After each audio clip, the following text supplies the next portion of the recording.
Hello everyone, we're here to continue our story, James and the Giant Peach, and we are on chapter 28. One by one, the travelers came out again unto the top of the peach and gazed carefully around. The moon was still shining, as brightly as ever, and there were still plenty of huge shimmering cloud mountains on all sides. But there were no cloudmen in sight. "The peach is leaking!" shouted the old green grasshopper, peering over the side. "It's full of holes and the juice is dripping out everywhere." "That does it," cried the earthworm. "If the peach is leaking, then we shall surely sink."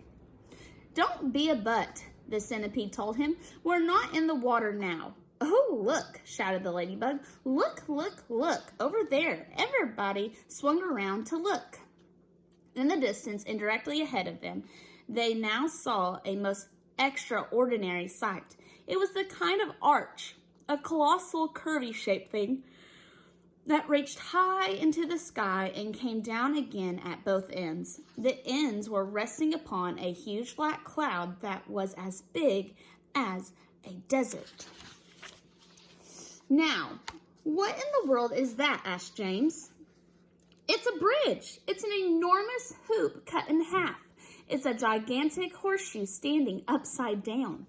"Stop me if I'm wrong," murmured the centipede, going white in the face. But might those not be cloudmen climbing all over it?" There was a dreadful silence. The peach floated closer and closer. "They are cloudmen. There are hundreds of them, thousands, millions." "I don't want to hear about it," shrieked the poor blind earthworm. "I'd rather be on the end of a fish hook and used as bait than come up against those terrible creatures again." "I'd rather be fried alive and eaten by a Mexican," wailed the old green grasshopper. "Please keep quiet," whispered James. "It's our only hope." They crouched very still on the top of the peach, staring at the cloudmen. The whole surface of the cloud was literally swarming with them, and there were hundreds more above, climbing about on that marvelous, crazy arch. "But what is that thing?" whispered the ladybug. "And what are they doing to it?" "I don't care what they're doing to it," the centipede said, scuttling over to the tunnel entrance. "I'm not staying up here. Goodbye." But the rest of them were too frightened or too hypnotized by the whole affair to make a move. "Do you know what?" James whispered. "What?" they said. "What?" "That enormous arch. They seem to be painting it. They've got pots of paint and big brushes. You look." And he was quite right. The travelers were close enough now to see that this was exactly what the cloudmen were doing. They had huge brushes in their hands, and they were splashing the paint into the great curvy arch in a frenzy of speed, so fast, in fact, that in a few minutes, the whole of the arch became covered with the most glorious colors: red, blue, green, yellow, and purple. "It's a rainbow!"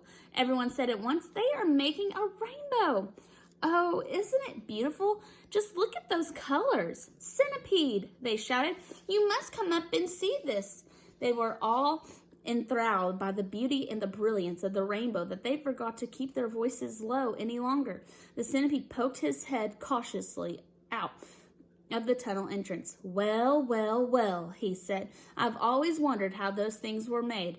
But why all the ropes? What are they doing with those ropes?" "Good heavens, they're pushing it off the cloud," cried James. "There it goes. They're lowering it down to the earth with ropes." "And I'll tell you something else," the centipede said sharply. "If I'm not greatly mistaken, we ourselves are going to bump right into it." "Bless my soul, he's right," the old green grasshopper explained. The rainbow was now dangling in the air below the cloud. The peach was also just below the level of the cloud, and it was heading directly towards the rainbow, traveling rather fast. "We are lost!" Miss Spider cried, wringing her feet again. The end has come. I can't stand it, wailed the earthworm. Tell me what's happening. We're going to miss it, shouted the ladybug. No, we're not. Yes, we are. Yes, yes, no. Oh, my heavens. Hold on, everybody, James called out, and suddenly there was a tremendous thud as the peach went crashing into the top part of the rainbow. This was followed by an awful splintering noise as the enormous rainbow snapped right across the middle and became two separate pieces. The next thing that happened was extremely unfortunate. The ropes that the Cloudmen had been using for lowering the rainbow got tangled up with the silk strings that went up from the peach to the seagulls. The peach was trapped. Panic and pandemonium broke out among the travelers, and James Henry Trotter, glancing up quickly, saw the faces of 1,000 furious Cloudmen peering down at him over the edge of the cloud. The faces had almost no shape at all because of the long white hairs that covered them. There were no noses, no mouths, no ears, no chins. Only the eyes were visible in each face, two small black eyes glinting malevolently through the hairs.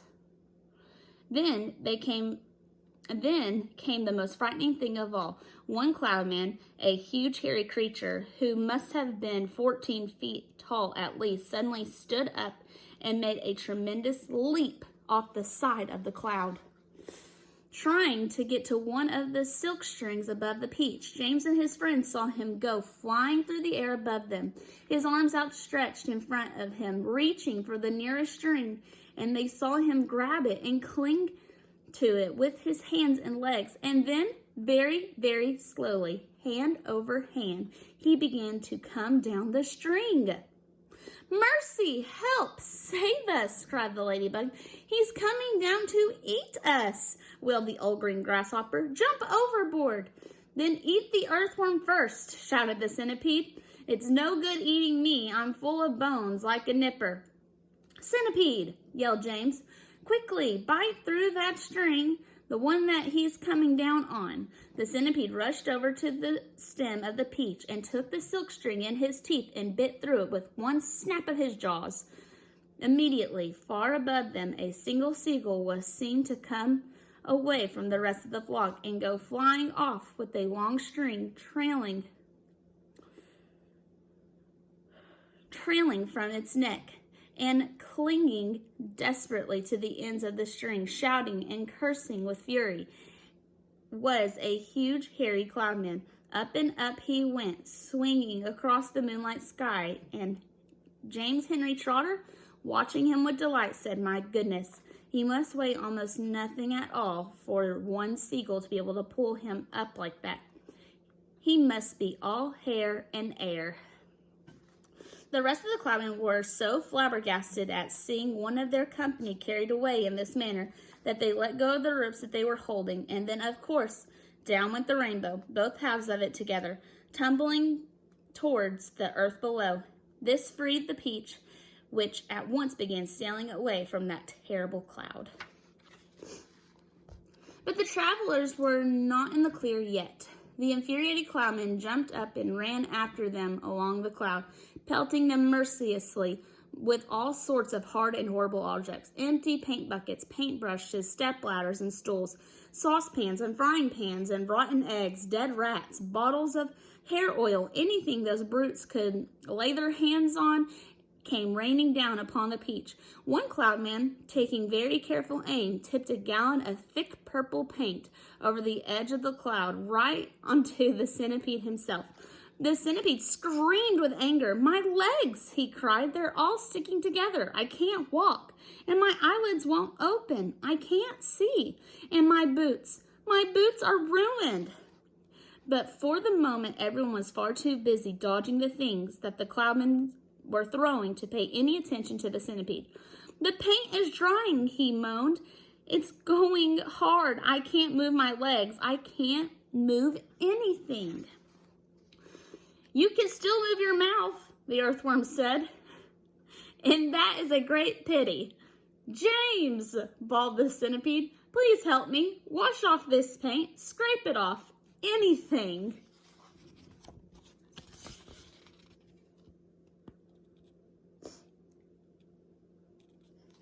And that is the end of chapter 28, and that is where we're stopping today. Thanks for listening.